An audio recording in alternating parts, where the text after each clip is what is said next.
C'est 2 jours après les attentats de Bruxelles. D'accord. Je suis chez moi à la maison, j'ai un ami qui me propose d'aller chercher un frère à lui.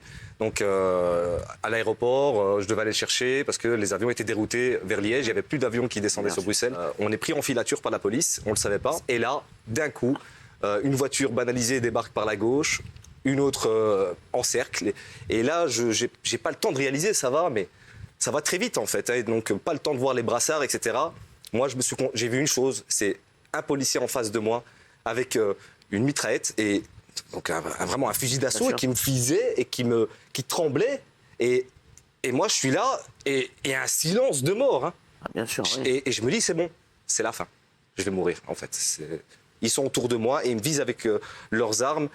Et là, ils me demandent de me mettre au sol. Et ils sont toujours autour de moi avec une distance, je ne comprends pas. Et donc, ils me mettent des bandeaux sur les yeux et on est emmenés, manu militari, un par un, dans des voitures. Qu'est-ce qui se passe à ce moment-là quand vous arrivez au commissariat? Alors, ça va durer des heures. Hein. Je ne vais pas savoir ce que c'est. Donc, fouille au corps.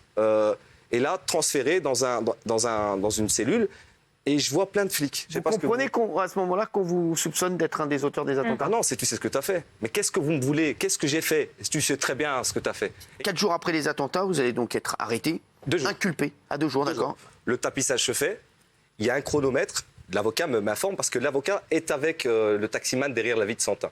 Et il y a un chronomètre, là ils ont bien fait les choses et il a reconnu en quelques secondes. Ouais, c'est lui, je confirme, c'est de 100% que c'est lui.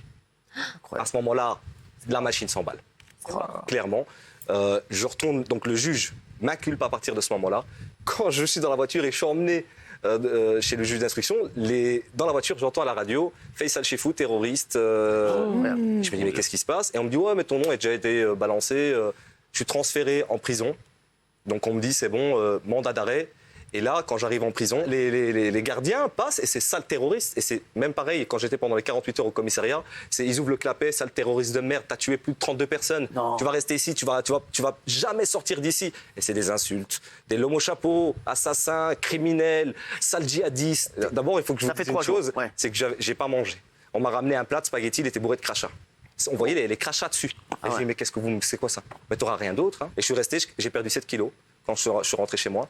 Et je découvre sur une chaîne de télévision Faisal Chifou, where is it? Ça veut dire libéré, ça. Et là, 1 heure plus tard, il toque et il me dit nettoie la cellule, t'es libéré. Qu'est-ce qui a fait que vous avez été libéré? Ah ben, les preuves ne sont pas confortées par l'enquête, c'est tout ce que je sais. Et les médias ont joué là-dessus. Certains médias ont joué. Comment ça se fait que Faisal Chifou a été libéré, le 3e terroriste qui a été inculpé, etc., mais reste inculpé des 3 chefs d'inculpation les plus graves de Belgique, etc. Et les mêmes chefs d'inculpation que le véritable terroriste. Du coup, je suis là. Est-ce que vous avez été dédommagé? Ah non, jusqu'à présent, non. 0. Alors, mais je viens en fait ça fait après 5 ans, le 5 janvier, j'ai reçu des excuses officielles de la justice. Et ils me disent, rien avant. Ah non, ouais. Et ils m'ont dit clairement, on vous considère comme aussi une des victimes des attentats de Bruxelles.